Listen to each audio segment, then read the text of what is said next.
د اذان نیوز قدرمنو لیدونکو السلام علیکم. په دې هیله چې روغ او جوړ وایاستئ. له 2 ورځني ځنډ څخه وروسته مو یو ځل بیا په خدمت کې یو. نن به درته په دې ویډیو کې د هیواد د آبادونې او جوړونې خبرونه او همدارنګه د هیواد په مهمو مسایلو لنډ خبرونه ولرو. لومړی خبر د کمال خان بند د اوبو په اړه ده. ایران په وروستیو کې ویلي چې د افغانستان لخوا ورته اوبه ورخوشي شوي دي. د اوبو او انرژۍ وزارت ویان په خپلو څرګندونو کې ویلي دغه اوبه ایران ته خوشي شوي نه بلکې د وروستیو سیلابونو او بارانونو له امله د کمال خان بند کاسه ډکه شوې ده چې په سر یې اوښتې دي. دغه اوبه ایران خواته نه بلکې د نیمروز د ولسونو په بیا غوښتنه د نیمروز خواته د دهقانانو د ځمکو د خړوبولو لپاره خوشي شوي دي او کومې اوبه چې د ایران طرف ته تللي په راتلونکو غونډو کې به د دغو اوبو حساب له ایراني چارواکو سره کوي. نوموړي وویل شریف ولس د مقررو غوښتنو پر اساس د کمال خان له بند څخه د ښکتنیو حقابو د تامین په موخه معین مقدار اوبو خوشي شوي. کومې اوبه چې په دې ورځو کې د ایران خاورې ته دننه شوي د هلمند اوبو د کمیسارانو د ناستې پر مهال به له ایراني لوري سره د هلمند سیند اوبو د تړون په رڼا کې د دې مقدار حساب کیږي. د بغلان د غوري سیمنټو فابریکې مسؤلین وایي چې له څه ځنډ وروسته د تولید چارې بیا پیل کړي دي. د بغلان د غوري سیمنټو فابریکه د هیواد له مهمو فابریکو څخه شمیرل کیږي او د 4 داشونو لپاره اسکاره او برېښنا چمتو شوي چې په ورځني ډول دغه فابریکه د 14 ټنه کلینګر چې د سیمنټو لومړني مواد دي تولیدوي. تخار ولایت کې د خټکو په حاصلاتو کې د تیر کال په پرتله 10% زیاتوالی راغلی ده. د ننګرهار ولایت په صنعتي ښارګوټ کې د اوړو د یو تولید 4 ساعته کارخونه جوړه شوه. د کیفیت لرونکو اوړو چمتو کولو ترڅنګ یو شمېر هیوادوالو ته د کار زمینه هم برابره کړې ده. ننګرهار کې په 281 جریبه ځمکه د مالټو نوی بڼ جوړیږي. په دې بڼ کې به 13,959 د مالټو او 4,000 جنګلي بوټي شتون لري. یاد بڼ ته 2 کیلومتره ویاله تیره شوه چې د کانال په اوبو به خړوبي. دا بڼ د کوز کونړ ولسوالۍ د شګي په سیمه کې موقعیت لري چې یادې ساحې ته یې ځانګړې ښکلا هم بخښلې ده. د هلمند نوزاد ولسوالۍ کې برمې ته لوېدلی ماشوم د استخباراتو ریاست او د کندهار تخنیکي ټیم په هڅو او د الله تعالی په ځانګړي نصرت ژوندی راوښکل شو. دغه ماشوم 10 متره ژورې د برمې ساته غورځېدلی چې د تخنیکي ټیم په هڅو د الله تعالی په ځانګړي نصرت سره ژوندی راوویستل شو. په کندهار کې یو ځوان په وړیا ډول لسګونه هغه ماشومانو ته د شپې لخوا د زده کړو زمینه برابره کړي چې د ورځې کار کوي او یا هم زده کړو ته لاسرسی نه لري. عبدالنافع آفتاب د ورځې خپله دنده مخته وړي او د شپې د خپل کلي ترڅنګ د 3 نورو کلیو لسګونو ماشومانو ته زده کړه ورکوي. د کورنیو چارو سرپرست وزیر سراج الدین حقانی په هلمند کې ده. نوموړي یو ولسي غونډې ته په خبرو کې وویل موږ چې لوی دښمن ته عفو وکوله دا خپل ورور ته ولې عفو نشو کولی. یو بل سره مینه محبت وکړئ، شفقت وکړئ.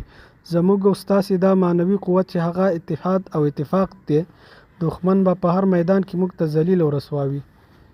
دا تبلیغات چې په دې مطبوعاتو کې کېږي دا اکثریت داسې شیان دي چې بغیر د دې نه چې خپل ځان ته هم نقصان ورکوي، قوم ته هم نقصان ورکوي او د سړي دین او دنیا دواړه پکې خراب شي.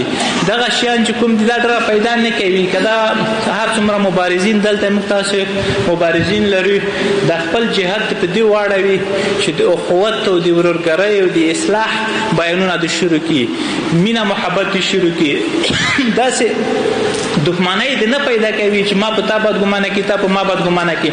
ان جاءکم فاسق بنبأ فتبینوا یو خبره راغلې نه وي مخکې در تحقیق د مخه موږ تبصرې پې کوي.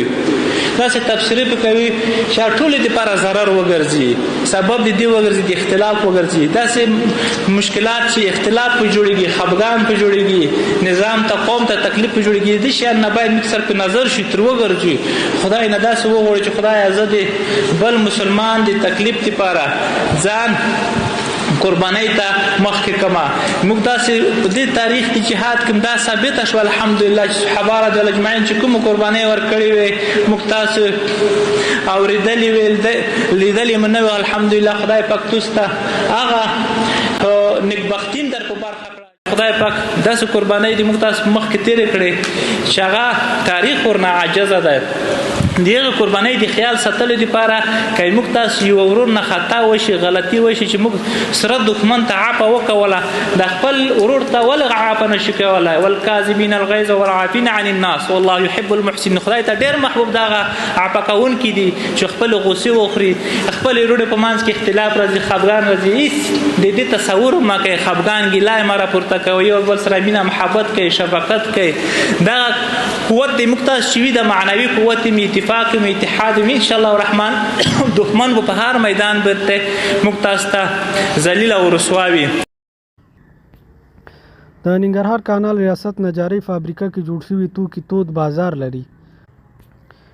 د کانال د څلورګونو فارمونو د وچو ونو له لرګیو څخه د زیتون لپاره کریټونه همدارنګه چوکۍ میزونه او نور بېلابېل ډوله توکي جوړیږي او بیا پلورل کیږي چې له لارې یې میلیونونه افغانۍ د دولت خزانې ته جمع کیږي. د بادغیس د کرنې او مالدارۍ ریاست مسؤلین وایي د تیر کال په پرتله د غنمو حاصلات 40 سلنه زیات شوي. د مسؤلینو په وینا تیر کال په دغه ولایت کې د غنمو حاصلات 450,203 ټنه وو چې سږ کال 99,211 ټنو ته زیات شوي دي. د اوسپنې پټلۍ ادارې رهبري له ازبکستان هیواد څخه د اوسپنې پټلۍ فارغ شویو محصلینو سره وکتل. دغه وزارت په اعلامیه کې راځي په دې لیدنه کې چې مالی او اداري او تخنیکي مرستیالانو هم حضور درلود. عمومي رئیس تازه فارغ شوو محصلینو ته د راغلاس ویلو ترڅنګ دوی ته د فراغت په اړه مبارکي وویله او دوی د هیواد او ملت معنوي سرمایه وبلله. ښاغلي شرافت وویل تاسې زموږ افتخار یاست. په ګډه به د هیواد خدمت کوو ستونزې ته به حل لاره پیدا کوو. په ګډه به د اوسپنې پټلۍ له لارې هیواد ته پرمختګ ورکوو. ښاغلي شرافت زیاته کړه تاسې به د ادارې په مسلکي او تخنیکي بستونو کې ټاکل کیږئ او له تجربو څخه به مو ګټه اخیستل کیږي. د ناستې په دوام د محصلینو په نمایندګۍ انجینر عبدالقدیر د فارغ شویو محصلینو پیغام ولوستی او د اسلامي امارت تر چت لاندې د خدمت کولو تیاری وښود. انجینر عبدالقدیر وویل دا چې موږ 4 کاله د ملت په لګښت لوړې زده کړې کړي اوس چمتو یو هیواد ته خدمت وکړو. د اوسپنې پټلۍ ادارې له رهبرۍ غواړو چې موږ ته کاري فرصتونه برابر کړي. له کابل ښار څخه سوالګر ټولېږي. د ریاست الوزرا اقتصادي مرستیال الحاج مولا عبدالغني برادر ویلي د کابل ښار ټول سوالګر به راټول شي او ستونزې به حل شي. کسب لرونکي سوالګر به بایومتریک او د کار زمینه به ورته برابره شي. سوالګرو ماشومانو ته به د زده کړې زمینه برابره شي.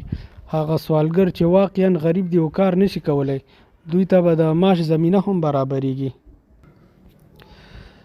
د کابل برېښنا ریاست د شبکې د اصلاح او ډاډمنې برېښنا د برابرولو په موخه د روان کال په لومړي روبه کې د بودخاک پولي چرخي ترخیلو او ختیځ سب سټیشنونو اړوند د 20 کیلو ولټ برېښنا شبکې د 10 مزو چې ډیری صنعتي فابریکو ته برېښنا برابروي د اضافه بارۍ ستونزه حل کړې ده. هرات کې د تیر کال په پرتله د انځرو حاصلات 60 سلنه زیات شوي. هرات کې د کرنې او مالدارۍ ریاست مسؤلین وایي چې د تیر کال په پرتله د انځرو حاصلات 60 سلنه زیات شوي. د مسؤلینو په وینا په روان کال کې په دغه ولایت کې د بڼونو 20,000 ټنه انځر ترلاسه شوي دي. د زابل مرکز قلات کې 10 کیلومتره سړک د 8 لک امریکایي ډالرو په لګښت په اساسي ډول جوړیږي چې 4.50 سلنه بشپړې شوي دي. اقدم بدی وطن ګام په ګام د ښکلا ستوري د امن پرنجو بد کړم دواړې سترګې تورې د اسمان د شنو اوبو بدې په وچه خاوره خور کړم سپېرې دښتې بستا په سرو ګلونو کړم سمسورې دشتي بستا په سرو ګلونو کړم سمسورې